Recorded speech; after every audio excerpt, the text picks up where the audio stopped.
These guys are ridiculous. These guys are ridiculous.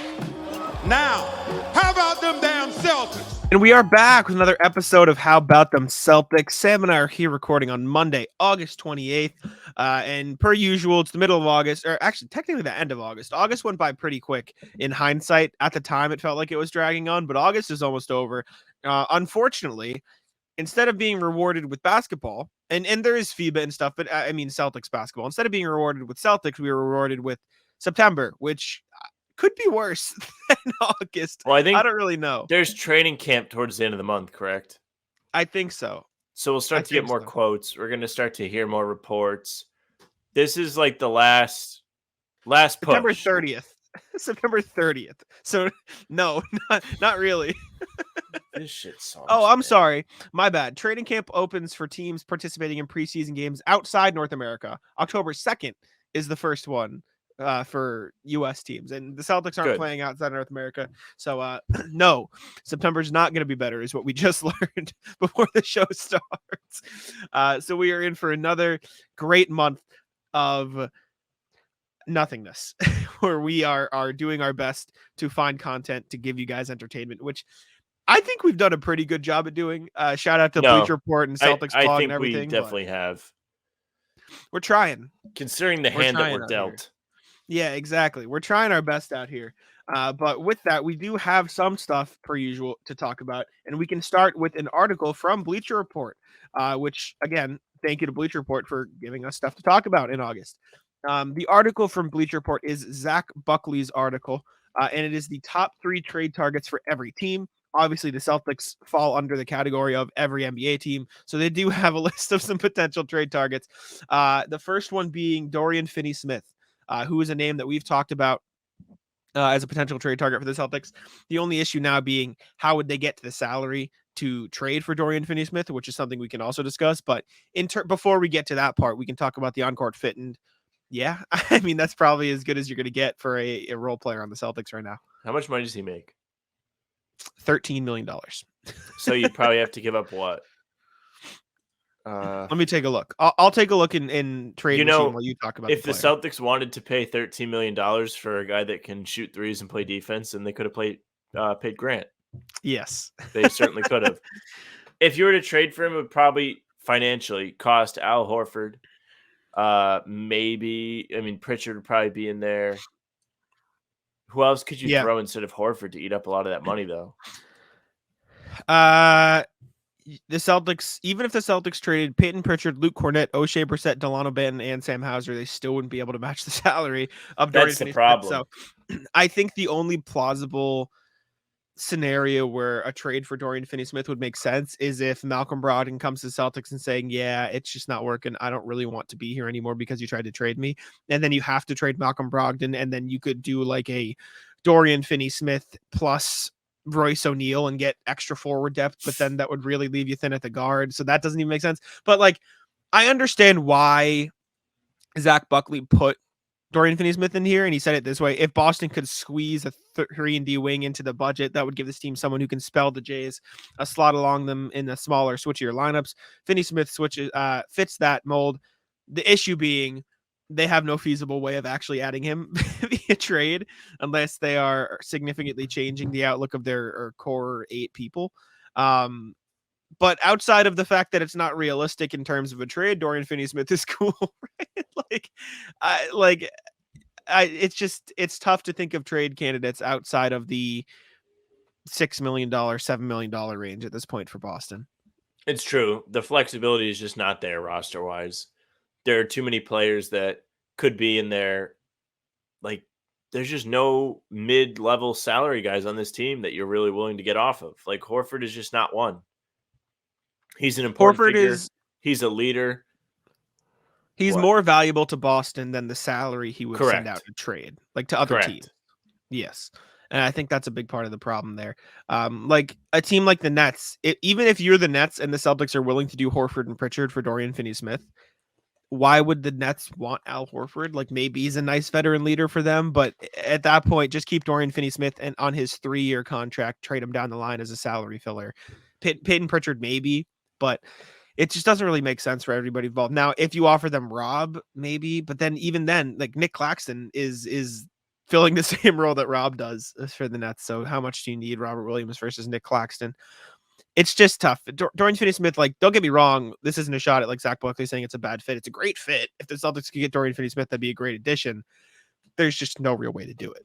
Yeah, that's the problem with August is, I mean, last time we saw the Harden trade, which was Al Horford goes back to Philadelphia, which nobody there would want. No. But some of these other options aren't terrible, right? Like, I would say Dorian Finney-Smith of the three, who we have not revealed them all yet, is the best fit. It makes the most sense. And if he was to wind up on the Celtics, they would get the best use from him. Just because he is the quintessential role player in today's NBA. 3-and-D, perfect fit on any competing team. But these other two guys are kind of interesting too. One of them, you have been like, this guy's good. Like you're on the Tyus Jones train. I really like Tyus Jones. Again, the only issue is he makes $14 million. So how are the Celtics realistically going to acquire him? That being said, what is the obsession with that range for Zach Buckley? I don't know. I don't know if it was like we'll trade X, Y, and Z and switch up the core significantly. The Tyus Jones thing, if it was as simple as, oh yeah, Malcolm Brogdon for Tyus Jones, I'd make that switch yesterday. Not because I don't think Malcolm Brogdon is a good fit, even though I have complained in the past. Like Malcolm Brogdon is a better shooter than Tyus Jones, which is probably the best reason. And that's not to say Tyus Jones is a bad shooter. I'm pretty sure he shot like 38% from deep last season. I'm just going to double check so I don't sound like an idiot. 37% from three last year, which is fine. But I think Tyus Jones is a better pure playmaker, especially when he gets those extra minutes.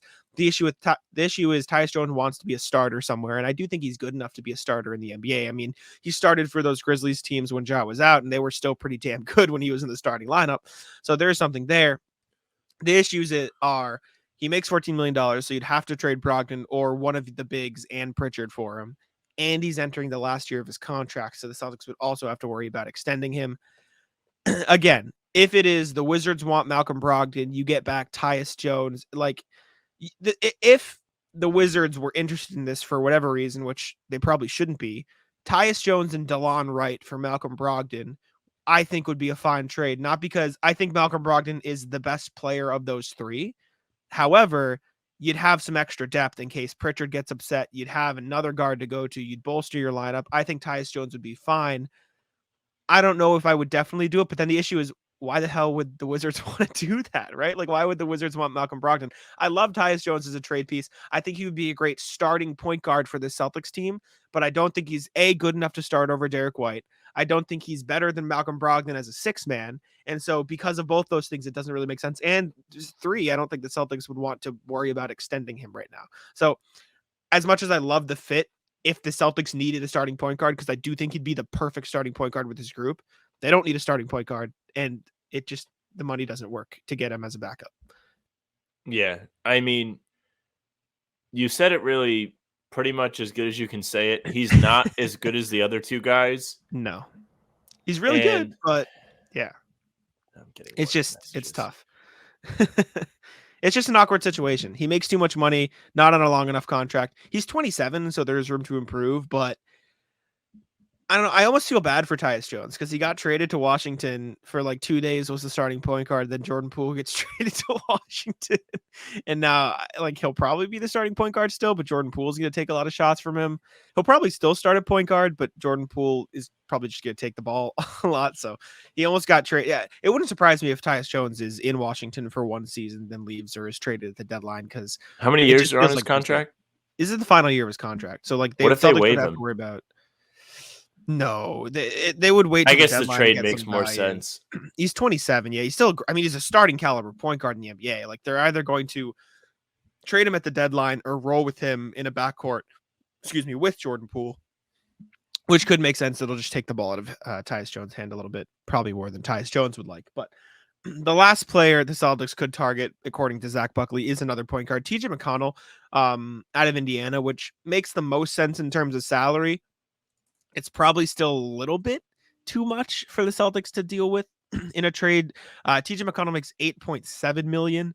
So in order for the Celtics to acquire him, they would have to either trade one of their bigs, which is Horford or Rob, who make 10 to 11 million, or they'd have to trade Pritchard, plus like Brissett plus Cornette, and if they trade Pritchard plus 2 minimum contracts, then they will have enough to trade for TJ McConnell. And at that point, I say just keep Peyton Pritchard. Like it doesn't make that much Exactly. extra sense. Yeah. So again, I don't really Trades aren't even fun. Trades are not even fun anymore. The stuff we are left with now is just like weird hypothetical stuff. Welcome Like to August. I think TJ McConnell has always been an interesting player because he's like a real hustle guy, and that's really all he's got. But I'd rather have Peyton Pritchard flat I agree. out. Peyton I Pritchard is agree. very skilled. He definitely has some kind of future in the NBA. He's just in this weird spot where there's a zillion point guards, not only on the Celtics, but just across the league. So he really has nowhere to go in terms of major minutes. He's a little bit on the smaller side, but he can light it up offensively. We've seen him do it at a pro level. When he first got on the scene as a rookie, he was really impressive. We were all in on him.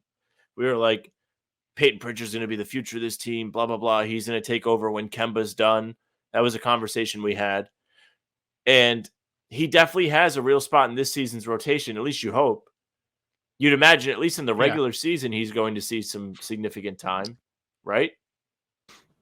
Definitely. And I think the only like reasoning for TJ McConnell makes more sense is you get the extra playmaking. Like he'd probably be, would TJ McConnell be the best playmaker on the Celtics roster? That's not a knock on, Derek White or Malcolm Brogdon, but in the role Malcolm Brogdon played last year, he wasn't a playmaker. And at his best, like TJ McConnell a couple years ago averaged like 6.6 assists. Like he's low key a very good playmaker, and he did that in less than 30 minutes a night. Like per 36 minutes, TJ McConnell averages 8.3 assists on his career. Like he's a really good playmaker in a backup point guard role. So that's the only argument you could probably make to say, okay, yeah, let's get TJ McConnell in here. He Maybe you had a want really some good playmaking. season.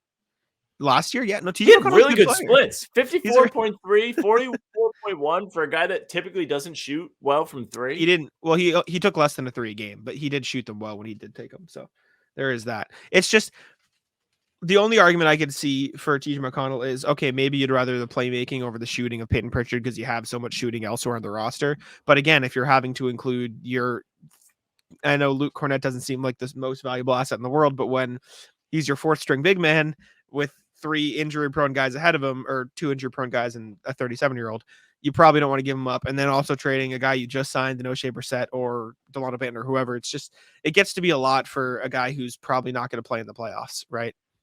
So Correct.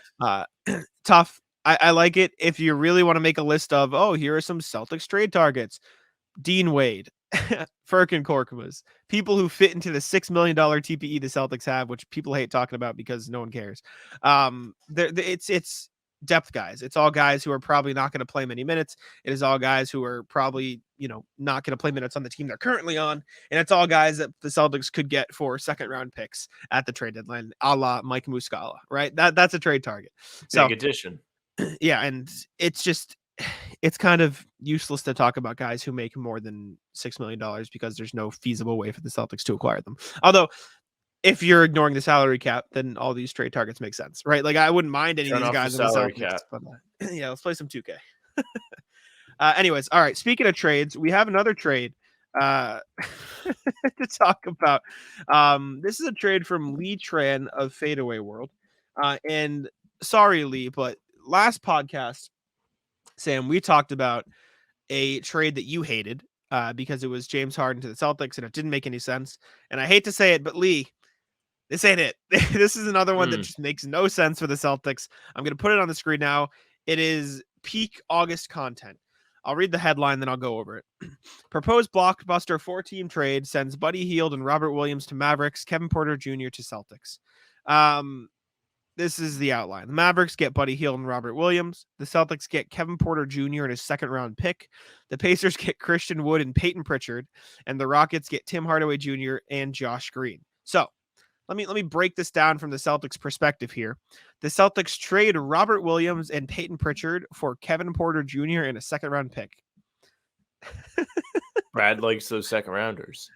I mean, this is Kevin Porter Jr., who is maybe the worst non-superstar attitude-wise. Yeah, this is this is rough. This is a bad one. There's a reason why fans were hesitant to see the Rockets pay him at all. He's essentially the odd man out there. You have Jalen Green now, Fred VanVleet's in. There's no spot for Kevin Porter Jr., which is why he's in this trade. But I don't think the Celtics are licking their chops over here like, oh, yeah, we really want Kevin Porter Jr. That's the missing piece. And you know what we're going to do to get him is give up Robert Williams, who is on maybe one of the best contracts in the NBA. Not to mention Pritchard. On an all-defensive team 2 years or last year, whatever, 2022. Let me ask you this, too. Would you rather have Kevin Porter Jr. at $16 million or Pritchard at $5 million? Pritchard. They're going to play the same role. That's what I'm saying. And this isn't to knock Kevin Porter Jr. completely. Like, he's a fine player, right? Like, I'm not going to sit here and say Kevin Porter Jr. is bad. He averaged 19 points last season, 5 rebounds and 6 assists on 44% shooting and 36% from deep. Like, he had a really good season last year, but he's going to be the third best guard in the Celtics rotation. Like, there's no reason for the Celtics to make this trade. Like, especially when it's going to cost them a starting caliber center and their backup point guard as well. This is basically trying to upgrade Peyton Pritchard to Kevin Porter Jr. to pay him an excess amount of money for the role he's going to be playing, while also giving up your starting center in the process, right? And let's also talk about the fact that this is, from the Mavericks perspective, Tim Hardaway Jr., Josh Green, and sign and trading a player nobody wants for Buddy Hield and Robert Williams. What? In what world? I mean, I'm sure I would be guilty of making some trade like this if I was to try and make up mock trades. But you know what I don't do is try and make up mock trades. I just don't like it. I don't like the conversation's fun sometimes, but writing about it is just like, well, you have nothing else. So something like this is just a head scratcher. What are you going to do? I mean, this is awful. It's absolutely a Dallas slanted trade. Sure. Mm-hmm. Kevin Porter Jr. The best part is the Celtics. Nobody wants Christian Wood. The Pacers could get him for free without giving up Buddy Hield. The best part is I saw this trade. I'm like, okay, this has to be a Dallas trader, right? Lee Tran, who I don't want to bring hate to Lee Tran. Like I said, this is bring the hate. Everyone's got to write everyone's going to write content. This is not meant to be picking on Lee Tran. I just don't think, like, I just personally disagree with this trade. He went to college in Indiana, so I don't know if this is like for the Pacers, or I think he just writes about the NBA in general. But like for the Pacers, this is Buddy Hield for Christian Wood and Peyton Pritchard. I don't think that makes too much sense. I don't really understand why they would do that. For the Mavericks, obviously, and then even for the Rockets, right? Like giving up Kevin Porter Jr. and getting back Josh Green maybe is good for you because you get more of a role player, but like, why would you want Tim Hardaway Jr., right? I don't know. I'm curious to see why. I want to see his explanation for the Celtics. Even though Kevin Porter Jr. isn't necessarily a top-tier point guard, he's still a starting-level player who has talent and playmaking ability. This past season, KPJ averaged, and then the average, as I mentioned. Perhaps he could become the starting point guard the team needs. Though the Boston Celtics would have to give up Rob and Pritchard, it isn't necessarily a huge loss. They already have Porzingis and Horford, so Williams is less impactful. The loss of him is. This deal means the Celtics would be taking on the risk of Porter's for low cost. Wrong. I disagree with completely wrong. Losing Robert Williams is not a risk-free thing. Robert Williams is I don't know what the word is. He's not the Horford successor, but he's going to outlast Horford in terms of being a starting caliber big guy. He's the team's long-term starting center. He is their starter. There you go. I even think he should start this year. There's an argument that he could start this year. And I don't know if you disagree with that, but like, it's not crazy. Yeah. No, it's not. It's not crazy at all. It makes sense that he will be with the team for years to come. You know why? Because they have him on a really good contract. Kevin Porter Jr. is the Celtics starter? What? Derek White is on the team. Derek White was awesome in the playoffs. He'd be the third best guard on the Celtics if they made this trade. Correct. Why on earth would they do this? This is like take away your credentials to log into the website bad. Yeah, no. This wasn't intended to like make fun of the author. I just thought I disagree. I'll put it this way. I just vehemently disagreed with the trade proposal. So it was a topic of conversation for us to discuss. Starting level point guard the team needs right now. His own team brought in somebody to replace him. Somebody that's not even good. They overpaid Fred VanVleet to replace him. Yeah, They sorry, Lee. drafted I a don't point know, guard. yeah, I don't know about this one, Lee. I don't know. I don't think this is the trade for the Celtics. Maybe the Mavericks can scam something, but I don't think I am the biggest fan of that trade proposal. But anyways, I thought you'd enjoy getting angry. You let your anger out a little bit. You should have just stacked this show with stuff that would piss me off today because it would have been prime content. Oh man. All right. Next thing we have is something you brought to the table today. The Celtics are ranked 8th in future draft assets. Do you want to run us through this first and then we can talk about it? Absolutely. Let me hit the open a new tab so I don't lose the show sheets. Yes. There we go. Okay, so Bleacher Report's Eric Pincus yesterday published an article ranking every NBA team by their future draft assets. Now, the Celtics would have been at the top of this list 6-7 years ago when they had all those Brooklyn picks. But as I scroll the list, Sam's trying his best. and it reluctantly loads, They're the ranked Celtics 8th are right 8th on the list. now. I knew they were 8th, but I wanted to say who they were in the company of. The likes of the Orlando Magic, the New Orleans Pelicans, Brooklyn Nets, all close by. Pacers Eric right behind Pincus them. writes, Grizzlies as well. Yeah. Boston is an oddity as a contender that also has a rich list of draft assets. Would you consider the Celtics a draft asset rich team right now? At least just thinking about it. I think yes, and because of the argument that I hope he's going to say, I haven't read this yet, but in terms of there aren't a lot of teams that can trade all their picks right now. Like look at the Suns last year. Okay. They were able to make the Durant trade because they had control of all of their picks. And Beal. And Beal too, yeah. But like, look at some of the contenders. The Bucks don't have their picks because they traded them in the Drew Holiday deal. The Sixers don't have their picks right now because they traded them in fuck off who knows what. The Cavs don't have their picks because they traded them all for Mitchell. The Knicks are draft rich, obviously, because they've hoarded them, and they've kind of weird. They've gotten all right. Yeah, Utah has a ton, but like I'm talking about the contenders, right? Like Denver doesn't have control of a ton of their first round picks because they've made moves around the edges to obviously win a fucking championship. Sorry, I swore. Sorry, commenter. Who else? I'm trying to think at the top of the West right now. Like the Lakers don't have control over their draft assets because they've traded them for Davis and other things. The Warriors don't have a ton of their picks. The Celtics have one of them, and then future past that, like they don't have all of their picks. The Suns obviously have 0 draft capital right now. The Grizzlies have some, and I know they're on this list near the Celtics too. So it's like they're not rich in draft assets in the sense that, oh, they could have a top pick to trade, but they're rich in the sense that they could trade their entire draft capital future for a star, which I know people aren't too keen on because we've seen how it can work out. But if a star were to become available, the Celtics would probably have one of the better packages in terms of here's all of our picks because not a lot of teams. It's true. I think there's truth to that, but I think the more important part of this comes from the financial aspect of draft picks. It's something we've talked about quite a bit this summer with this new CBA coming in and just being like, nobody's allowed to spend money anymore. You better watch yourselves. You already saw Denver go out this year ahead of the draft while they were still playing basketball in the playoffs and make a trade to get draft picks so they could bring in cheap options to help fill out their roster. The Celtics are going to have that luxury in the years to come. They have the first round pick in every year up until 2030, except for 2028, which is a swap with the Spurs. So they'll have somebody's pick.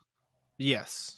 It just won't be the best one. So they have a first in every single year. They have this year's Warriors pick, which isn't likely going to be very high. It is, but it's another first top for 4 them to trade. It's another first, and who knows what's going to go on with that Warriors team. I'm not convinced they're going to be great. They have a big window of how their season could go. I would treat that first as more of a trade chip than an actual pick. But even so, like it's a first round pick the Celtics can trade, so that's pretty good. And then they have 8 to 10 second round picks. So they've got all these ways to bring in young talent for cheap to put around Jason Tatum and Jaylen Brown. They've already paid Jaylen Brown. They're going to pay Tatum this year. They might extend Derek White. They have this Porzingis extended contract that they brought in over the summer. The next 2 years, he's going to make a total of $60 million. You're going to have to do something with Rob down the line here. Brogdon's under contract through 2 years from now? So they have a lot of their money tied up already. There's not a lot of room to bring in other guys, as we already touched upon in the fake trades, where we were like, wow, they really can't trade for X, Y, and Z because it doesn't fit into their small ass TPE that they have. And there's nobody on this roster making mid-level money that you want to move on from. So being able to bring on young talent that could end up working out for you through the draft because you have a zillion picks and your team is still good, that's such a luxury. Mhm. And we really don't even talk about it enough. Yeah, it kind of flies under the radar because as Zach, who wrote this trade? Was it Buckley or was it a different Bleacher It Report writer? was Eric Pincus. Sorry, Eric Pincus, because he said like we don't talk about it because the Celtics are in the conference finals every year, so we don't really think about. Oh yeah, they have a ton of draft picks, and I think I don't know if you mentioned this. I think you did. I was checking something. Not only do they have these like trade chips, effectively like for late first and second rounds or trade picks, but like they also have a chance to add these cost controlled guys like you were talking about. And I think the perfect example is they just got Jordan Walsh. Not only did they get Jordan Walsh, they traded back, got a ton of extra seconds to use ad trade chips, and still got the player they wanted. And he hasn't played a game yet, so obviously we don't know for sure, but he looked pretty good in the summer league. Like he looked like he can probably be a pretty effective player for the Celtics moving forward. And if the Celtics do, lose player X down the line, they lose this player to injure, like, he leaves in free agency or he retires, blah, blah, blah. Jordan Walsh can play defense and shoot the 3 ball a little bit. There you go. He can play minutes. Magic, right? Like that's all you need to do. That's all you need to do in the NBA, right? You can teach somebody to shoot. You can't really teach somebody to be a good defender, right? You can teach them the fundamentals, but you can't teach somebody to be an elite defender. You can teach someone to be an elite shooter. Look at Brook Lopez, right? So the fact that he can do that, if the Celtics can keep identifying these impactful players in the draft with pretty late picks, like Brad Stevens got Jordan Walsh in the second round, Brad Stevens hasn't made a first round pick yet since he's been afraid. the GM, right? So he essentially doesn't want to dive off the tall diving board, only the small one. Maybe that's it. But regardless, like the fact that he has all these picks as trade assets and can also probably find some okay players under cost controlled deals, which will be huge for the ZBA with them. It's a really good spot to be in. The Celtics, in terms of a future, right? Like this is just ranking future draft assets. You look at the teams ahead of them, right? Like the Magic. Do the Mavericks have a brighter future than the Celtics? I probably would say no, but they're up there, right? They have a really good future, but probably not than the Celtics. They have one of the better futures. Everybody's really enjoying Paolo in this World Cup. I agree. And if Paolo, proves to be that guy even more, like maybe they'll get up there. But right now, they don't have a Jason Tatum. They just don't. Right? The Pelicans, no. The Nets, no, not right now. The Jazz, no, not right now. The Knicks, not right now. The Spurs and the Thunder are the only ones you could be like, okay, maybe. But the Spurs haven't done much. But the Thunder are probably the number one. The Thunder have too many young guys. They're gonna have to like package them together pretty soon here because they're gonna end up having to pay them. I know we talked about this before, and somebody was like, "That's just not true." But I think it is. I think they're eventually going to have decisions to make with the new CBA coming. They already do, putting a stranglehold. They have too many players. I was listening to the NBA for an office show talk about this, Keith Smith and Trevor Lane, and effectively what they said, or what Trevor was trying to make the point of, like, the Thunder have all these second round picks. They have all these firsts, and it's good. Like, they have these trade chips. But at what point are teams like, okay, well, yeah, you have all these picks and you can't make them, so give me an extra one. Give me more. And at the same time, like, if the Thunder are like, we'll give you 5 firsts, they're like, we don't want, or 5 seconds. They're like, we don't want 5 seconds. We don't want to have to make 5 second round picks. Like, and so they're devaluing their own stockpile. And on top of that, like we're seeing this summer, they're probably going to have to release some like okay lower rotation plays, like Aaron Wiggins, Jeremiah Robinson, or like some of these guys could hit the open market just because the Thunder don't have a roster spot. So there is definitely a balance. I would still say the Thunder have probably the best future in the NBA right now. I mean, Shea's an all NBA first teamer already. Josh Giddey looks great. Jalen Williams just got second in Rookie of the Year, third in Rookie of the Year. I think he was third. Chet Holmgren hasn't even stepped on the court for them yet, and Case and Wallace look nasty in summer league. Like they've got a really good future, but yeah, man, it's good for the Celtics for being able to not only have a great future with Tatum and Brown, but also keeping their draft assets. Like they've done a really good job so far of keeping their options open moving forward, which is good. All right, the next thing we have in terms of Celtics here is, I believe, a Celtics blog article. We have a couple of them before we get on to NBA news. Shout out to Celtics blog. If you want off-season content, go check out Celtics blog. Sam and I can both happily promote it. Yes. We both love Celtics I'm in. blog. I'm in, baby. 5 years. I finally got in. Not for the lack of trying. For those of you who have been on NBA Twitter or are a fan of a deep, fan of the NBA, immaculate grid, crossover grid, hoop grid, these grids have taken over summer. They've taken over Twitter. And that got Celtics blog thinking, most specifically, Ben DuPont got him thinking, who are the best names from Celtics history that you can use for these lists? And so he went through and he found what he dubbed the most immaculate Celtics. And these are just the best Celtics you can use. And this is his first thing. A few candidates that immediately came to mind: Isaiah Thomas, Rajon Rondo, Jeff Green, Jay Crowder. They all played for a bunch of teams and accordingly would qualify for many categories, but they're also pretty well-known players, either because of their performance or because of how recently they played in Boston. So they probably wouldn't be ideal for rarity score. So That's facts. Ben really went on a deep dive. Just Ben DuPont. Go read the article if you want the full explanations of who the best Celtics are for this grid in terms of getting a rarity score. So I'm going to name them. And Sam, these are some deep cut names, so I don't know if you're going to get the teams. I'm training for the final of the first of the floor trivia. So we got to get them ready. Today, but I don't think we know yet. I'll be there. But Sam will be there. I'll be there watching. So Sam, I'm going to tell you these players, and you're going to have to tell me what teams they played for. The first one, Mickey Moore. Have you heard of Mickey? Mikey Moore. Is that his name? Mikey Moore. He was on the 2009 team. Yes. See? Look at Sam. Let's see. I don't necessarily know the other teams that he played for. How many teams did he play for? Can you give me a number? No, I don't know. I think he played for the Knicks. He did not. Okay, good start. Sacramento. Yes, Sacramento. Clippers. Yes, Clippers. Wow. Minnesota. Not Minnesota. I don't know the rest. So he did play for Boston. He played for 9 NBA teams, Mikey Moore. Good for him. Played 27 games in Boston, 2 separate stints. He played for Boston, Sacramento, LA, Clippers, like Sam said, Detroit, Atlanta, New Jersey Nets, Utah, Seattle, and Golden State. So plenty of teams for Mickey Moore. He played Mikey Moore. He spells it Mickey. He just objectively spells it wrong. I'm sorry, you spelled your name wrong. What are you going to say to Christian Brown? He also spelled his name wrong. That's just it. He played from 98 to 2012. Really long career. Most of his games with Detroit. Sorry if you're hearing my dogs in the background bark. I can't control that. NBA champion? NBA champion Mikey Moore? No, not an NBA champion. Shit. No accolades Sorry. here. But yeah. Did he win? No, he played for Nebraska. He didn't win a college championship. Fun trivia, Sam. What current Celtics player played for Nebraska? Can Sam guess it? Does Sam know? Delano Banton. Yeah, there we go. That was our trivia. I think that was part of our. Was it? It was an option. Okay, next player on Ben's list of the most immaculate Celtics, Mark Bryant. Do we know Mark Bryant, or is this a dark era of Sam's basketball knowledge? I'm not familiar. Mark Bryant played for the Celtics for 2 games in 2003. So we don't know Mark Bryant, so I'll go through here.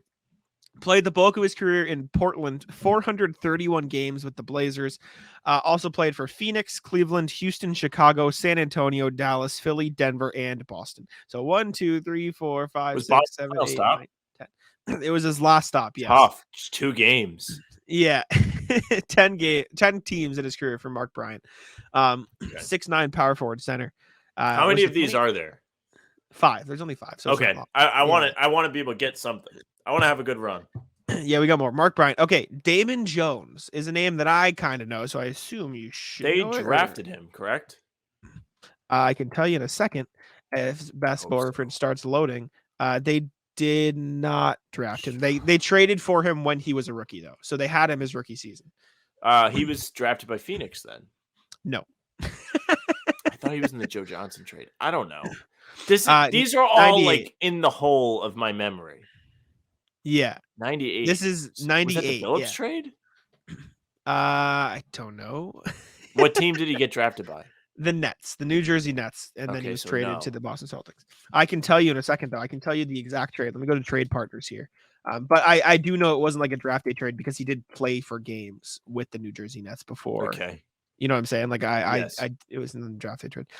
He was Damon Jones. Okay, he's not showing up here. That's very cool. Did he get waived by the Nets? What is happening then? Why You isn't he in can the go trade on here? Basketball Reference and just go to transactions.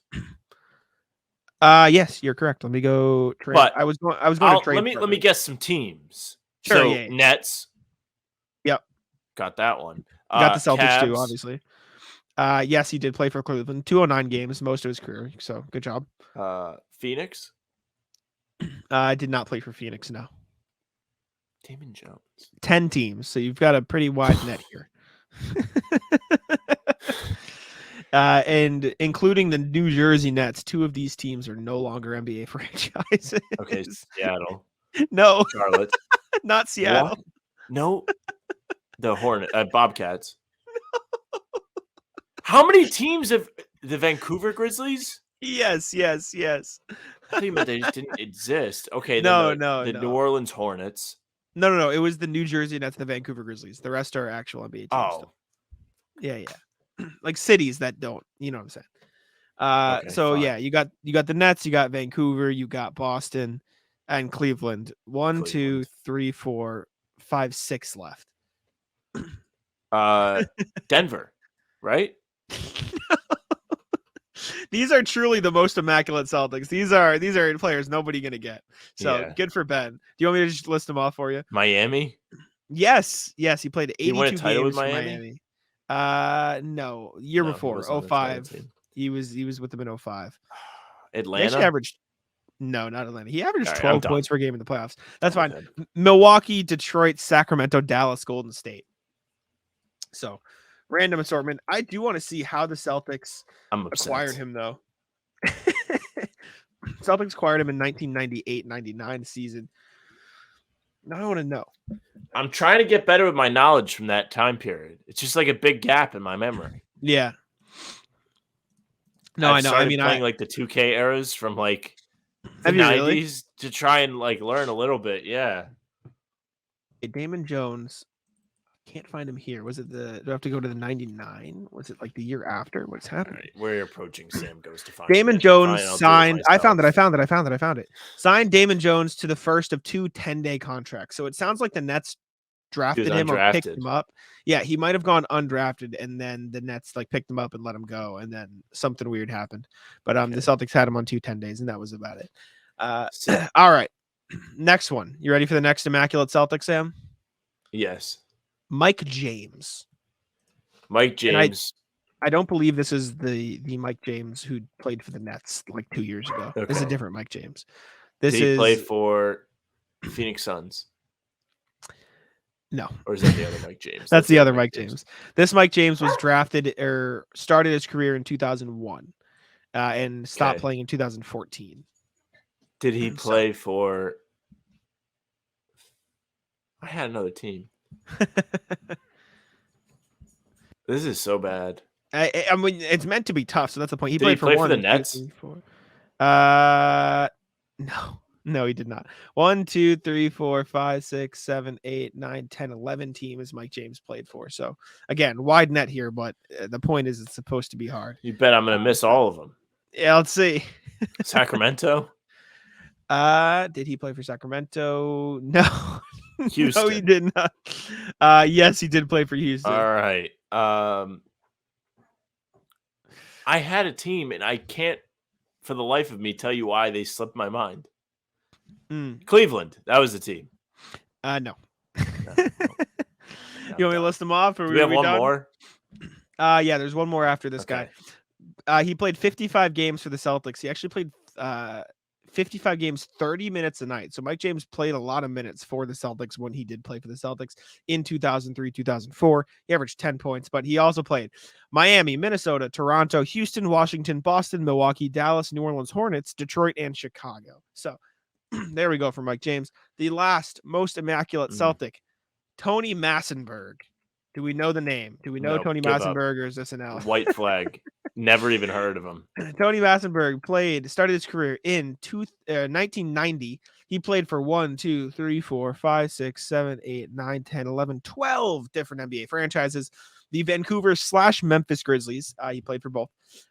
Spurs, Clippers, Nets, Kings, Jazz, Sixers, Raptors, Rockets, Celtics, Warriors, Charlotte Hornets. There we go. Good job, Ben. You stumped Sam, and if you can stump Sam, that's a pretty good list. So that's a W there. Can you name? Me personally, can I name? Probably not. How many Marcus Thornton teams can you name? That's mine. That's one of the guys I always plug in there. Do you have it up? I have it up. I know he played for the Celtics, obviously. He played the Celtics. He played for the Kings, right? Played for the Kings. Do you play for the Suns? He played for the Suns. Okay, this is where things get tricky. Yeah, this is where things get tricky because this is where I don't know anymore. Did he play for the Nets or was that Crawford? He did play for the Nets. Okay, he played for the Nets. You've got 4. I off the top of my head knew 1 more. I did not know 2. Okay. I know the Hawks is wrong, but I keep wanting to say the Hawks. Not right. Yeah. Didn't play for the Lakers or Did he play for the Clippers? He did not. No.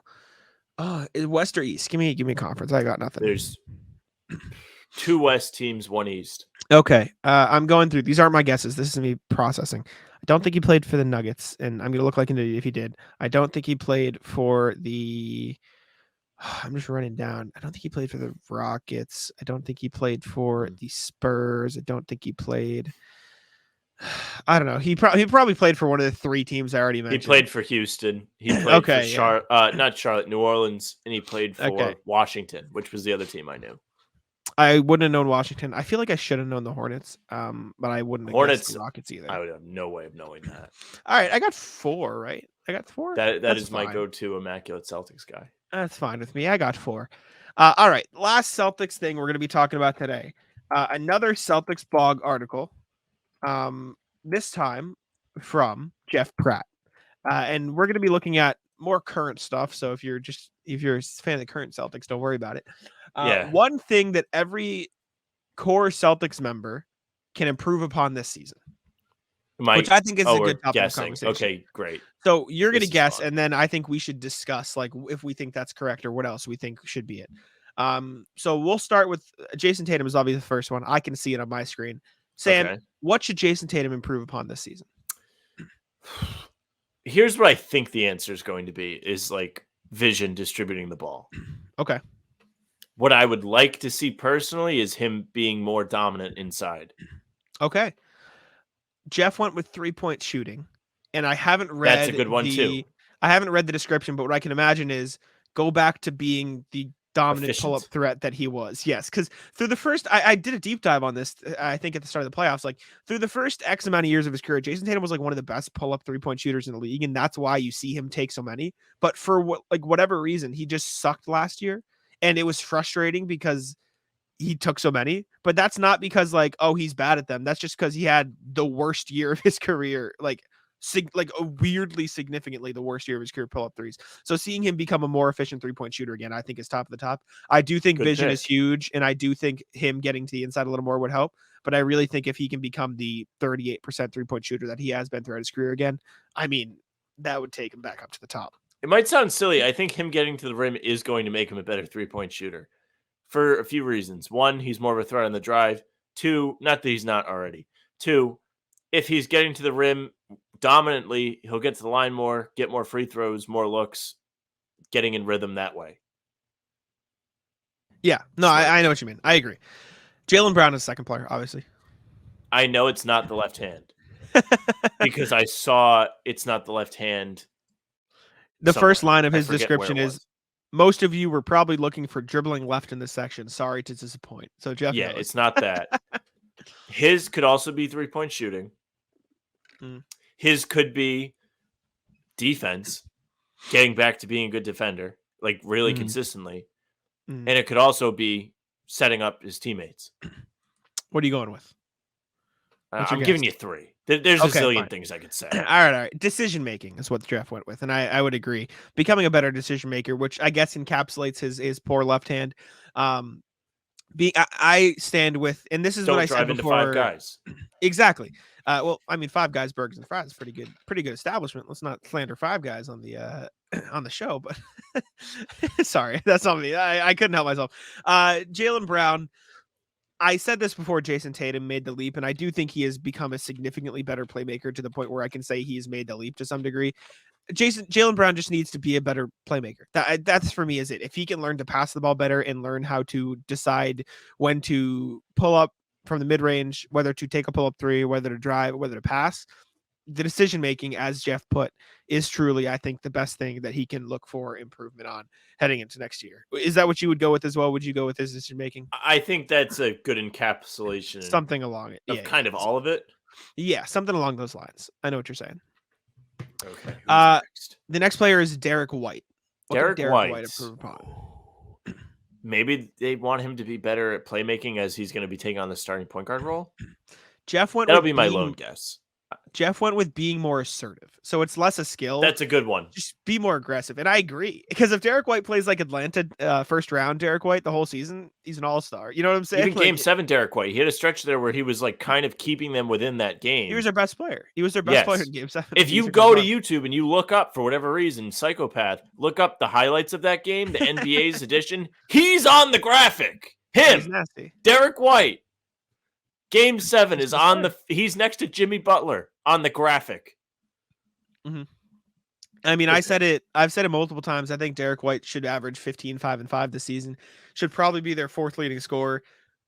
He's nasty. He's just got to be more aggressive. I truly believe that. Robert Williams. Ooh. He said more assertive for Derek White, but same thing. Okay. Robert Williams. Everyone's going to say jump shooting because they saw the videos. Yeah. I don't know if I'm overthinking this, but I almost feel like he's not going to say jump shooting. I think it's going to be being more assertive down low. Like, I would like to see Rob actually be better underneath and actually want to dunk the ball again. Jeff literally wrote parentheses also being more assertive. So yes, exactly. You caught it on the nose. He's the same thing. I think that's spot on for Derek White and Robert Williams. I think, and you could even throw the jumper in there. Just take more shots, Rob. Like, as much as you want to see Tatum and Brown shoot the ball, like, too often does Robert Williams kick out for a 3 or pass up layups. Take the shot, Rob. And you saw him do that more in the playoffs. I'll give him his credit, but Rob needs to shoot the ball more. Take a few more shots down low. Be more assertive. I agree. Malcolm Brogdon. What do we got? And this is the last one, by the way. He didn't do Horford. He stopped here, but playmaking is what he wanted with Malcolm Brogdon. I would go with the turnovers to the play or the finishing maybe as well, but I think this is less Brogdon needs to improve upon it, at least from my perspective, and more the Celtics need to let him do it more, if that makes sense. So, I mean, because he was a great playmaker in Indiana. We'll see how the role goes. Yes. We don't have to talk about it a lot, but I think it'll be interesting. Like, I'm just curious to know what you think for the rest of the roster. Okay. Al Horford. I would like Horford to get back to being better out of the post. That's my take. I think he wasn't good out of the post last year. In the few post-ups he got, that doesn't mean I say, hey, run post-ups for Horford every possession. Okay. No, that's not what I'm saying. I know what you mean. I'm saying when he's actually getting the ball, I want the jump hook off the glass to go down. It really didn't last year. I don't have a stat to tell you that, but my eyes and my memory tell you, hey, bounced off the rim a bunch of times. I wonder if that's something he can get better at. Not that I don't think he's good, but just I feel like maybe he's just old, and that's something that more reps. He's getting phased out. Maybe get him in the lab. If I had to choose anything, and again, this might fall into the category of probably not possible. Quicker on the perimeter again. If he could get back to being the switchable defender he was 2 years ago, Al Horford, you know what I'm saying? Just take youth juice. That's what I'm saying. Who else? Sam Hauser. Minutes, just play more. Get nasty at things that aren't 3-point shooting. Become more versatile, but actually don't, because that's what makes you great. Keep improving defensively. If I had to choose for him, Peyton Pritchard, maybe also defensively or playmaking. Honestly, if Peyton Pritchard can be an even better playmaker, he'd probably earn a lot more minutes. He'd play more. I think defense is the more important one. Probably, but those are two. That way he's not getting taken advantage of, picked on, switched on, all of this on defense, and he can just be out there to shoot threes, just like Hauser. I agree. Luke Cornett, shoot the ball? Maybe if he could shoot some threes. Become nasty on perimeter defensively. I'd like to see Luke shoot a little bit Do you like more. that English? become nasty on perimeter. Yeah, I good job. think he would benefit from having quicker feet.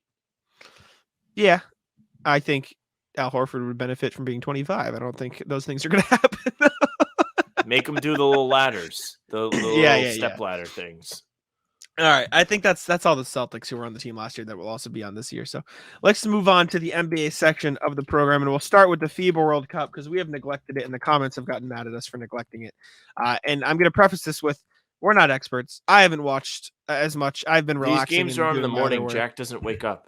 I'm not awake, but we do have a recap a little bit. Somebody in the comments yelled at us and said, or not yelled at us, but I think they were joking, like, talk about Gershon. He had 18 points. France sucks, buddy. I don't even think they were being mean. I just thought it was a suggestion. I saw the comment. Jack's defenses are up against the yeah. commenters. Well, the comments have been mean to us lately.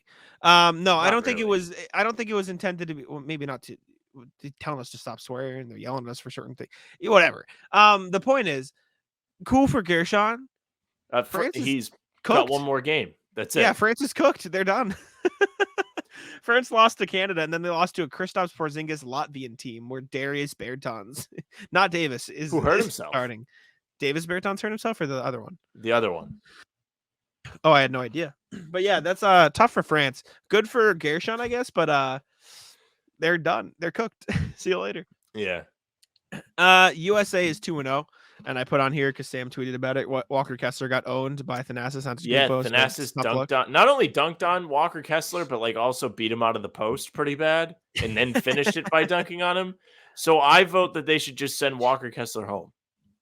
Who says no? I'm sure the Jazz are fine with it. No risk of him getting hurt. Fans of the USA team like myself that just watch every single game, every single play, of course, are like on the same page. Like you can't let that happen. Thanasis. You can't be letting him do anything. I'm not convinced that I couldn't stop Thanasis. Yeah, that is a tough look. That is the worst look. Like who USA... who looks worse, France or Walker Kessler, and why? France. I don't know. If you want the funny answer, then it's Kessler. But if you want the it might be Walker Kessler. It's not Walker Kessler. You getting dunked on by Antetokounmpo, not named Giannis, is pretty difficult to cope with. When you're supposed to be a rookie that's ascending as a rim protector, the Gobert replacement, really? Thanasis? Not only just getting dunked on, like it wasn't a freak like cut dunk. It was I beat you with a fake in the post. You looked silly at first, and then I finished it by just owning you at the rim. It's tough. Tough for Kessler. Danny Ainge has to be on the phone. I mean... Yeah, that's tough. Hey, can we have Gobert back? Said nobody ever. I'm going to need a Sam start holding up a fucking sign to know when I'm allowed to talk about the next thing because I can never tell when you're done. It's a pause. It's killing me. You gotta have the effect. You fucking pause and then keep talking, and I'm left here stumbling. Sometimes I think of punchlines and I have to throw them out there. You just did it again. USA. I responded to what you said. You said something. I responded to. USA is 2-0. Dominican Republic is 2-0. I'm just going over the teams that are still undefeated. There's actually a lot of them. Serbia is 2-0 without Nikola Jokic playing. Lithuania, Montenegro, both 2-0 in their groups. Germany, Slovenia, Spain, Canada, and Latvia, who obviously, like we said, upset France, also 2-0. Jokic, by the way, just getting shit-faced everywhere. He's chilling. I love it. He's going viral. Every time I go on Twitter, it's just Jokic drunk. It's awesome. He's having the time of his life, and I respect. It's awesome once I like write about it for Nug Love, I don't care anymore. Do something else.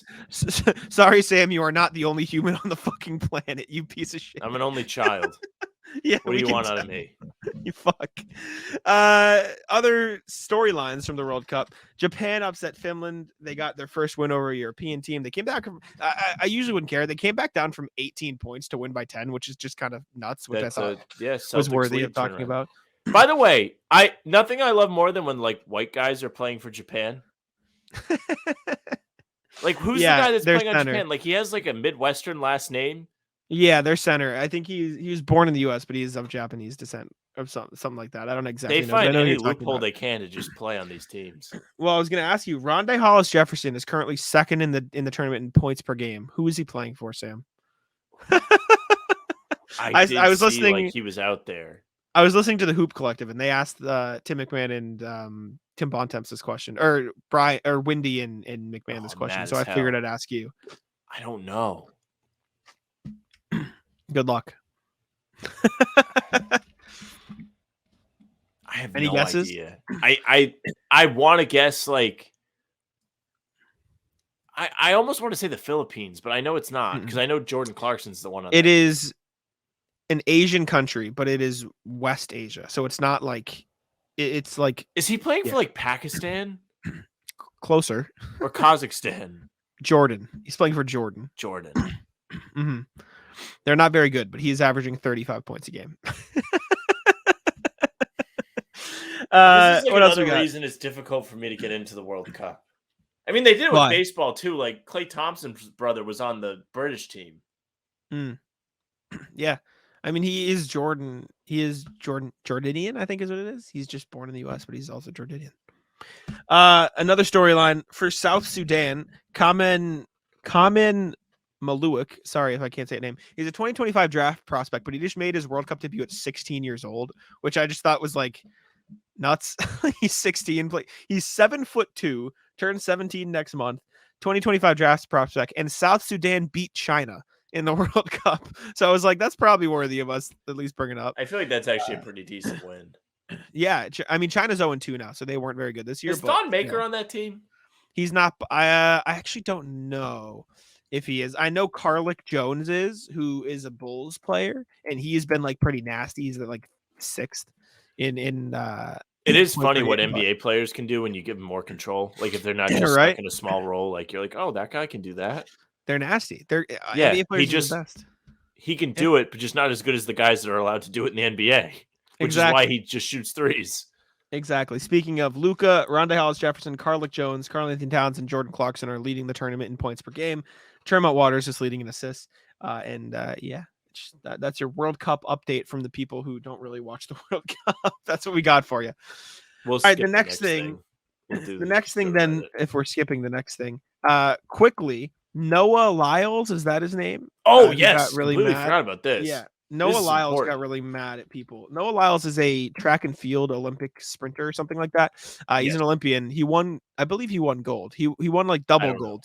I think he did some crazy shit where he's the first to win a gold in like 2 separate events, like specific events. He's really good at what he does in the Olympics. He's a runner.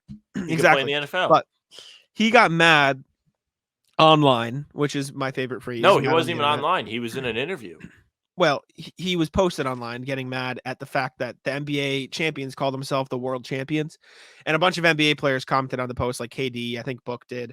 I know got the hiccups. Tyler Hero said something about saying like Tyler Hero. Noah Lyles was like, they can't call themselves the best in the world. Yo, that's not cool. He came in and said, you can't call yourself the best in the world when you're just competing. You see, you're catching yourself doing it now, right? Yeah, no, I didn't mean. Well, you're just so ready to get on with the thing.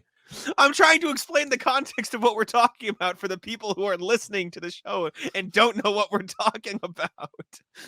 Just because you know what we're talking about doesn't mean they know what we're talking about. He basically got mad at the people, NBA champions or the NBA for calling themselves the world champions when they only compete against teams in the United States. And a bunch of NBA players said, well, that's because it's the best league in the world.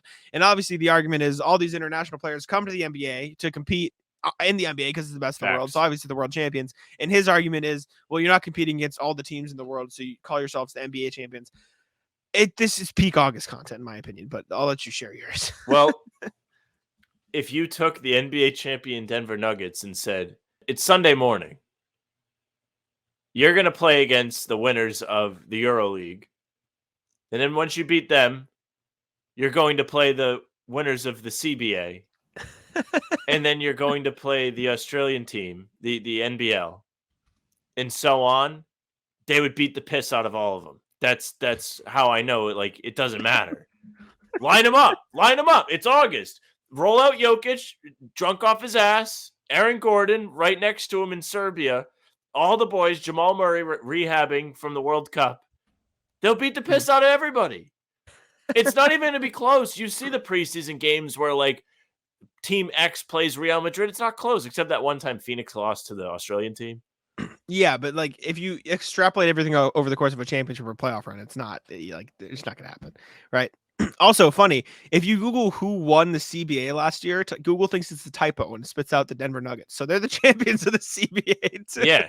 Okay. Jokic got ready to learn Chinese. I thought it was going to say like who won, the players or the organizations, like the collective bargaining agreement. No. And for what it's worth, the champion of the CBA last year was led by Jakar Sampson, former NBA player. So if you'd like to pair Jokic against Jakar Sampson and ask me who would win in a battle, Yeah, sorry. I get the sentiment. Like technically, yes, they don't play against the Spanish teams, the French teams, and so on, because they don't have to. They don't have to. Like, Yeah. actually, do we actually know what the second best world in the second best competition in the world is? Is it Probably the G Euro League? It's probably the Euro League. Okay, And then I'm the just G League. But genuinely curious. I don't know. I mean, I don't think there's an actual answer. I should think rank the it. biggest they should. I think the biggest difference is there is no other platform for track and field competitors to run against each other other than national meets and international meets. Meanwhile, the NBA is just the league where everybody goes, right? Like, of course, you're going to have the occasional player who never makes the jump to the NBA just because they don't want to, right? Like, you'll have international players who just play internationally. Like, Oscar Schmidt never played in the NBA. He probably could have. He's like a Brazilian legend or whatever that I was listening to the Hoop Collective talk about. And there's these other guys like who just play in the EuroLeague their whole career because that's what they want to do, right? Mhm. But right, like it's not like Luka Doncic couldn't play in the US because he was only allowed to compete in Slovenia. Correct. And if that was the case, then yeah, the NBA wouldn't be the world champions. But it's the world champions because everybody from across the world comes to this one place to compete. Meanwhile, track and field, like there's no track and field association that's just located in America that everyone from the world competes against. No, they just compete for their countries. There's no What do track and people field care about? teams. And also, Literally like, anybody care about. yeah, that's what I'm saying. And I agree with what you said. Like, this is, I understand what he's saying because it's not the world champion technically, but like, it's stupid. It's just, I think it's Just line them up like a set of bowling pins. The Nuggets will roll right through them. Agree. They should do that every year just to prove a point. Anyways, all right, let's do Reddit post of the day. You got something cooking here? Yes. Reddit post of the day. Saw this over the weekend. Thought it was pretty good conversation topic, especially for me as a hater. Comes from user Cultural Roll. In your opinion, which superstar has the worst elimination game performance since 2000? For him, he says, this crown would have to rest on the shoulders of Dirk Nowitzki.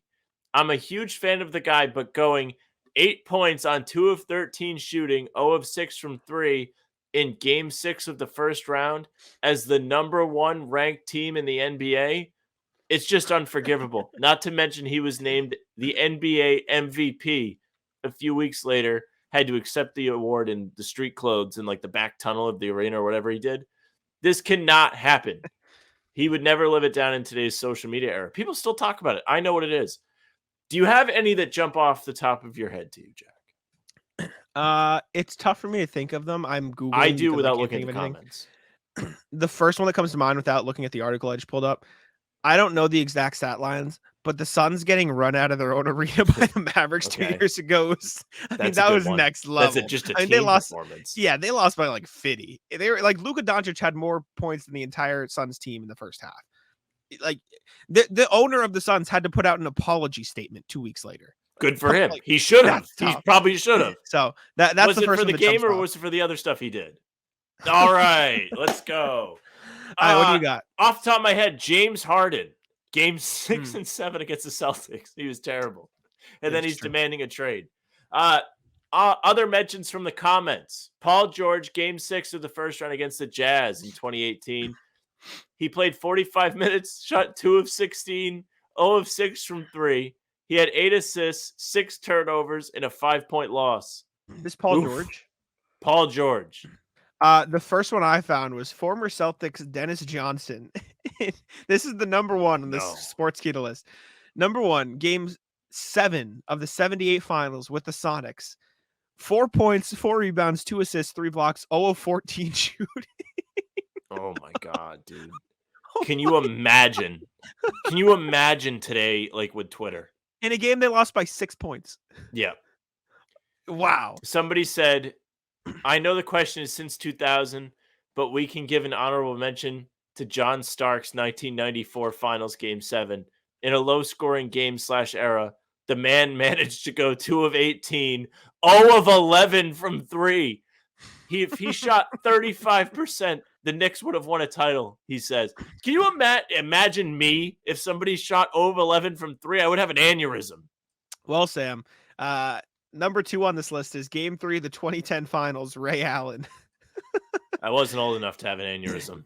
This was Game 3, so it wasn't an elimination game, but it was in the 2010 Finals. 2 points, 4 rebounds, 0 of 13 from the field. Ray Allen. Was it close? Game 3. Let me find out. This was. It was at 2010 home NBA too. Finals. What a kick in the balls. They were up. Yeah. They were 1-1 coming home.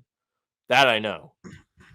Yeah, they lost 2010 NBA Finals Game 3. It was a 7-point game. And Ray Allen shot 0 of what was it? 0 of 13. Yeah, it's tough. Kevin Garnett was. How do we 11 for not say this 16. one? In 2019, Boston Celtics point guard Kyrie Irving had one of the worst playoff series I've ever seen. After game 1, he went 4 of 18, minus 19 plus minus. Game 3, 8 of 22, minus 7. Then said, "You'll never see another 8 of 22 again from me." Game 4, 7 of 22, minus 6 plus minus. And then in game 5, 6 of 21, minus 25. And then That's he crazy. left. He Yeah, that's played nuts. so bad in that playoff series that I was telling people there is no way he can leave on that note. It will affect his legacy forever. Kind of has. And he would just never live it down. Yeah, that's tough. Let me see if there's any other good ones before I have another one. I found this list. Kenyon Okay. Martin in the 2003 NBA Finals, Game 6. And this was elimination game. They lost by 11 points to the Spurs. Kenyon Martin shot 3 of 23. As a big man. was just out there firing, dude. He took like 2 threes. Like our boy Kobe. 2 threes. So he shot 3 of 21 on 2-point shots against the Spurs. In a game they lost by 11 points. Not a great look. The Nets as a team, I mean, shot just terribly. 34% that day. Yeah. Not a good look. Jason Kidd in game 7s against the Pistons in the second round of the Eastern Conference playoffs. 0 points, 0 of 8, 42 minutes. Yikes. Yeah, that's tough, man. This is way more fire than I thought it was going to be. Oh, I love this was fun. This is like my heaven, just roasting. I'm curious, like recent ones, like Joel Embiid was terrible in Game 7 this year. Yeah, literally before you started talking, I was going to go, some of these stat lines y'all are commenting make Embiid's Game 7 look like a historic masterpiece. That's what I'm saying. I mean, hate to say it, Jaylen Brown Game 7 against the Heat was pretty terrible. Like that was actually true. That was really bad. What did he end up shooting that game? Do you Someone remember? said Chris Paul hits a huge three to cut the lead to 42. Yep. You said it. Do you remember what Jaylen Brown had in that game? No. Jaylen Brown, he had 19 points, shot 8 of 23. Yeah, 1 of 9 from 3. Yep. That's about right. I'm curious that 2022. No, I want to know the stats from that Suns game first, and then we can. Somebody I just want to said know. Harden had so many bad ones, bro. What the fuck? Because like, if you go through this thread, I have not read them all out because I really don't feel like being that much of a hater today. But like, it's like Harden from this year, this game against this team. Somebody put like 5 or 6 of them in a row. Yeah, obviously I said this year, there was last year. Like, there's just so many games from Harden that are just terrible. See, the best part about the Suns game is they tried so hard to win that the minutes look like normal minutes, like a regular season minutes, like 36, 33. But like they took them out at the end of the game. They lost by 33 points. Devin Booker shot 3 of 14. Mikal Bridges 3 of 11. Chris Paul 4 of 8. DeAndre Ayton 2 of 5. Right, and in the first half alone, it was Devin Booker 0 of 7. Chris Paul 0 of 4. Mikal Bridges 2 of 8. The Mavericks had Mavericks had 27 points in the first half. Like, I don't think we talk about that. 27 points in the first half. That's not a quarter. That's a half. In the conference, in Game 7 of the semifinals of the Western Conference, Luka Doncic had 21. They let Spencer Dinwiddie score 21 first half points against them. You're cooked. Anyways, that we Pascal Siakam in the bubble during the Celtics series. That was my wake-up call that he isn't that guy when left to his own devices as the number one option. And I still stand on that. Great Robin player, though, from the championship season. Left to his own devices. Is first comment. To be fair, Boston had a great interior defense anchored by Czech's nose Daniel Tice. Bro, that the saying left to his own devices is maybe the funniest statement I've ever heard. Like, that's just the root. That should be our next topic. We don't have to do it now. Who is the worst quote unquote left to his own devices player in NBA history? The worst?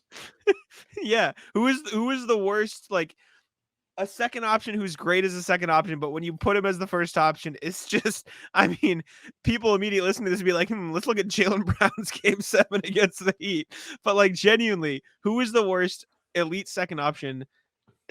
We don't have to talk about it. This can be next week if we want, but let's you know what I'm that. saying? I like that, but I think that's a good topic. I'm not going to sit here for 5 minutes and be like, exactly. Oh yeah, exactly. We'll think about it. Russell Westbrook. Leave us yours in the comments, and we'll talk about it next week. All right, let's get to the rat list here. Sam, would you like to kick it off? I know you've had a day. I've had a day, but like none of it's rat listable. It's just like, oh, I hate myself. Not really, but it's like along that line, pretty much. It's just like overthinking things. First rat list. I'm not going to rat list the person that made this happen because their intentions were very good, but I'm going to rat list the gummy bear from game night. Now, what the fuck game is night? That? I'm going to explain, motherfucker. I'm just laughing because I see gummy bear on the rat list sheet. Yeah. I'm like, what is happening? Okay. My friends and I had a game night on Saturday. I love game night. It's one of my favorite things. There's usually at least 6 of us, and we always have a good time. My friend Tim, who is great, had the idea to go out on his own without being asked, spending his own money, and bought little prize gifts for everybody that won a game. That's cool. Yeah. Very cool of Tim. That is why this is not rat list Tim. Tim. Tim, however, was malicious in his gift getting because he got some gifts that were negative gifts. One of the gifts he got was called the Nitro Gummy Bear. I don't know what that is. The Nitro Gummy Bear is over 4 times as hot as the one chip challenge. My God, I see it. Yeah, I've heard of this. I unwrapped the Nitro Gummy Bear. For those wondering, I'll pull it up on the YouTube. That's it. Yep, I unwrapped it, and that fucker was looking at me.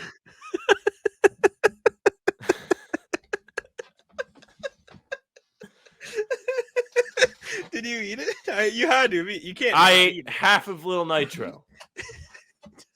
My friend. I don't like when you call him by his name. My friend McKenna ate the other half of Little Nitro. My friend McKenna got it much worse than I did. Make no mistake. What I felt from Little Nitro was not bad at first, became worse. I sweat a little bit, but it wasn't really anything worse than that. My throat, I could feel it. I eventually had some milk, and for the most part was okay. McKenna ate Little Nitro and began to have stroke-like symptoms.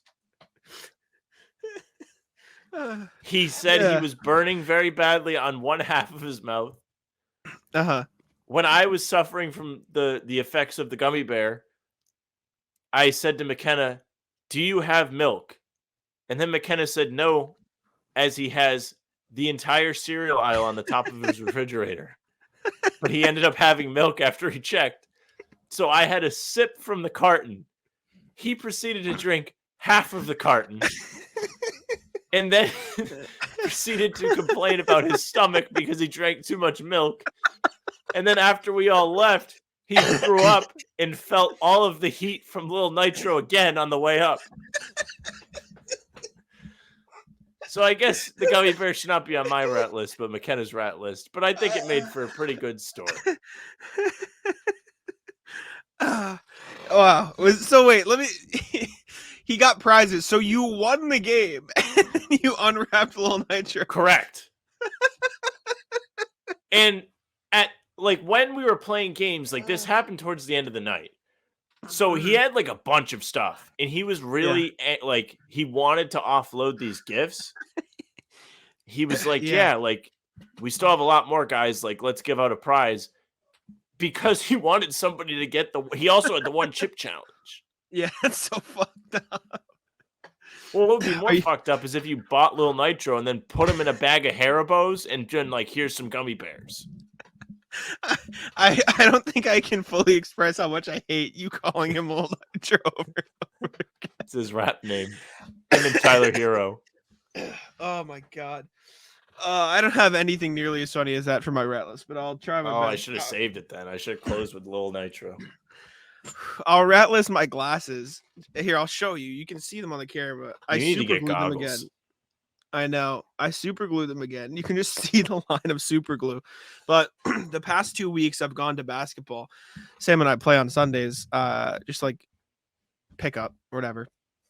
In the past 2 weeks I've snapped them again. They've been broken for months, right? Like they just like fell off your face yesterday. No, I got hit in the face, but they did. You did? Yeah, it was like it wasn't like I got elbowed or like significantly hit, but like someone was going up for a rebound, they like bodied into me, and like I was also going up, and they fell off from there. It snapped on the ground. But the week before, I was literally just cleaning them off, and they snapped in my hands. So it's not like anybody's fault. It's my own fault for not getting them fixed. But ratless my glasses for that, and I think our next ratless is also about basketball, so we can discuss this. I believe. You put this on the screen, so I'll let you. Yes, because Jack and I were talking about this before the show started, because there were some individuals that some of the people we play basketball with were not happy with yesterday. Rats. We will not name drop them. But what we will do is brainstorm a list of the worst types of people to play pickup basketball. Can we describe the two players we're talking about and have the chat or comments vote who is worse? Because I can't believe you think yours is worse. Go ahead. Okay. Do you want to go first? Or you want me to say mine first? You can go ahead. Okay. So the type of player who we dealt with both these players yesterday, and I don't want this to come off as like these are bad people. They're nice. They're nice enough people. It's just the way they play pickup is frustrating. So this person that I am frustrated with, I wasn't even on my team, but I could tell his teammates were getting pissed. He basically plays like prime Rockets James Harden. Doesn't pass the ball. Fair. Minus the good assessment. Minus the assists, because James Harden averaged like 11 assists, but minus the assists. Doesn't pass the ball. Not exaggerating. We played 10-minute games. Probably took 20 shots a game. That's not an exaggeration. Genuinely, he took 20 shots a game. I was guarding him. Am I wrong? He took 20 shots a game. At least. Shot maybe 2 of 20 from 3. He didn't take layups, only threes. Maybe 2 layups a game, and he missed the layups. Like made 1 3 a game, but when he made that 1 3, turned to his teammates and said, "See, that's why you passed me the ball." Being an asshole on the court. What got mad at his teammates when they missed shots because they didn't get him the ball for a shot, even though he shot again 2 of 20. Got mad at his teammates for missing layups. Got mad at his teammates once because by like X amount of games in, because we kept the same teams, we're in like the second to last game of the night. His teammates didn't pass him the ball and they took the shot his own. Walked back down the other end of the court before the possession was over because he got mad they didn't pass him the ball because he was just being like a diva and just like walked back that like James Harden. Didn't play defense. He never got back on the other side of the court for defense. He just waited at half court. Didn't play defense. And then just got mad at his teammates for not giving him the ball ever. And like would get mad at him and say, you do this. What are you doing? How'd you miss that? Or he would like look like distraught when his teammates miss. Just like the worst. And then also just like fouled people like on layups. Like he'd have a fast break and he'd jump over the back of a teammate. He'd be like, oh, and he, also, which Sam can appreciate, tries to draw offensive fouls. He tries to draw like Trae Young fouls. He's like jumping in front of you. This person called a foul on me when I closed out on them. I They witnessed followed this. through, and like he hit my hand with his hand. It wasn't a foul. And I was like, what happened? Because they stopped play. I was like, what happened? He's like, you hit me. I was like, okay, I guess so. Yeah, he calls Trae Young foul. So he takes 20 shots a game, gets mad at his teammates for not giving him the ball, lost every game because he shot the ball too much, and gets mad at his teammates for missing, fouls other players, and calls terrible fouls. He's the worst type of pickup player because it is literally 1v5 and everyone else doesn't get to play or have fun. That is my bid for the worst pickup player. I mean, you gave a pretty good description. Mine's not going to be as in depth, but I was really angry. And again, it wasn't even on my team. I liked my team. My good friend Frank, who is going to be featured in a small story after we're done with this, because it's just one of the funniest things I've ever encountered. Shout out Frank. We were brainstorming about an individual, and we have determined the best description of the way that this person plays is like a random when you play the rec center on NBA 2K, where you really are playing 4-on-5 offensively because you cannot give them the ball and trust them not to shoot it. Sure. I understand in hindsight. Yeah. And it's not going in. It went in. I'll say that before you continue, he made more shots than the guy I'm talking about. Maybe. Which is saying something. I don't know. Continue. It was close, which is a problem. There was like a chance to win the game yesterday with like 5 seconds left, and there were like several people open, and he took the ball up and just chucked from half court. Your guy or my guy? Our guy. Yeah. Our guy. And it was just a sight to behold. But when I play, I don't even like to take a lot of shots, really, but I have to think twice if I'm going to give the person the ball, because I'm like, we can't really afford that right now. Mm-hmm. So from being a person that's distributing the ball, I don't like that feeling.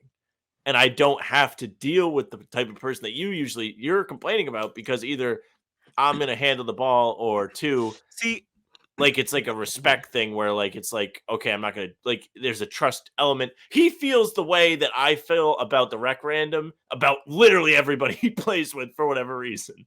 Yeah, but that's a problem. No, it is a problem. See, it's like they're the same player but opposites. At least your guy's not handling the ball, right? He's trying to. I know, but at least he's not like he getting was the ball. literally up at the inbound, like clapping for the ball. I also think it's an attitude thing too, because he will like stand there and he'll shoot it when he gets it, but he's not going to sit there and bitch and like get mad at other people for not getting him the ball. It's different. It's just, I don't know. They're both not good players to play with. Also, I'm gonna rat list. I don't think but just the way it went down yesterday. So the way we usually play pickup is we do captains and we pick teams, right? We haven't done that in a while, in fairness. Sure, which I think we should go back to on one condition. I'm going to explain. It's fair. So it's fair. Fair argument. When one person is there in particular who kind of plays like the guy you've been complaining about, we play might be a duplicate. After 3 wins, the winning team can't play anymore, which I don't like. I agree with you. I think the winning team should always stay on. That's fine. Correct. There is no backing down from that. I know what you're going to say, but there is no exception to that rule. If you want to not have us play, then win. Simple. Agree. Go on. However, if we're going to do that, then we need to do captains to Correct. avoid the situation that happened last night, where the 3 tallest best players on the court, for the most part, were on the same team. So I am the next tallest player in the gym. I have a 3-inch vertical. I don't have a fucking chance. We're playing against can I say names or should I avoid names? If you're gonna like just praise them, yeah, go ahead. Yeah, they're good. We're playing against this Jaron. He plays high school ball, right? He's got to be nasty. He's an adult. Oh, how old is he? I don't know. I don't know these people. 21, maybe. Whatever. He is 6'3", 6'4", crazy athletic, can make 3 points. He is the best player in the gym. He's just the best player in the gym. Then there's Sam, who is probably second or third best player in the gym, and Worth, who is the other second and third best player in the gym. And these are all 3 of the tallest players in there, 6'3" plus, who are all also probably the most athletic, at least you and Jaron, in the gym. And Worth, who is fucking Nikola Jokic. Like, let's just call him what it is. He plays Kevin like Jokic. McHale. Yeah. Yeah. With his footwork. So, and then there's my team, who we have really good players on our team, but I am the tallest one by a good 6 inches. Like, we don't have a chance. I think your team. No, we your had team, really good players. We had really good players. Your team had talent too. You just didn't have size.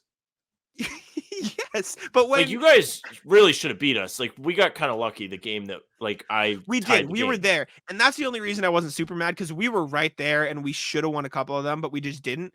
But I will say, when half of your points are, let me just get a rebound over fucking cement foot Jack, I'm getting angry. I'm getting really mad down there. I'm trying.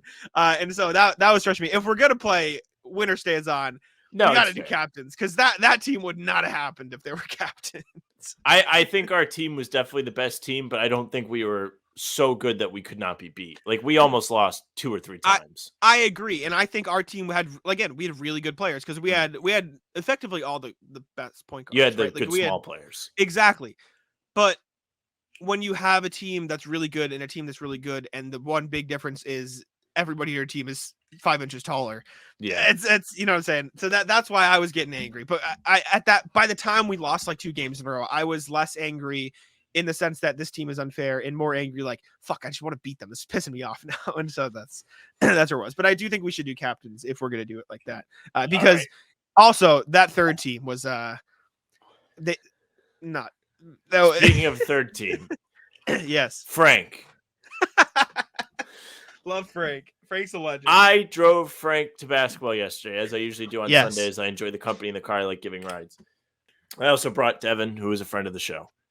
Yeah. Frank is in the car with the two of us, and he says, I'm pretty excited to play today. I haven't played in a while. I'm really looking forward to it. Yeah. And then I said, you're going to go out there. You're going to be rusty, and they're going to be all mad afterwards at yourself that you didn't play well, or you're going to be upset. He says, no, I'm just happy, like, going to go out, get exercise, move my body around. We're going to have fun. Fast forward to 2 hours later, Frank is threatening not to come next week if Rec Random guy comes and plays again. Frank today, who went on one of the longest upset rants I've ever seen. Let me pull from it and just see what I can read out loud without like incriminating Frank. While you find this, Frank also is the type of rec player who gets really mad and like starts committing really hard fouls when he's angry. He did not do that yesterday. He did. He did it once. Now this is Frank today. Yeah. After saying he's excited to go out and have fun. Literally had the least amount of fun I've ever had playing with them. I'm not going to read that part. I had to sit twice because of first guy. Oh yeah, that guy Jack was talking about was not taking breaks, which he also was a didn't. Rotation. Like I sat out. Like every team had 6 players, so you had to rotate that guy. And then he doubles down and says, "I'm serious. If Rec Random is playing again, I'm not coming next week." Oh man, ball was quite the experience. I did have fun. I was getting frustrated because we kept losing. For reference, so much fun. Yeah, because you won every fucking game, you asshole. I won, and fun. I got to not sit when I won. That's what I like. You're a rat. Yeah, that's whatever. No, I had fun because I liked the players on my team. Like I just like enjoyed playing with them. Like they were cool. I was frustrated because we couldn't win because we were small and it's weird because like I was the center for my team, and like you'd think, oh, you're tall enough. I'm just not even close to as athletic as the other players on the other team. So it's like different. You're there's only so much I can like. I'm like 2 inches shorter than Sam. I'm like 2 inches shorter than Worth. I'm like 2 inches shorter than Jaron. So it's like I am close enough in height where I can guard them. Like I think I guarded Worth most of the night because Worth plays a lot in the post, and so I would just bang down low and guard Worth in the post. But like, while I am physically able to keep up with you and Worth and Jaron, there's just no way I'm getting a rebound over any of you. It's just not gonna happen because you all just jump over me.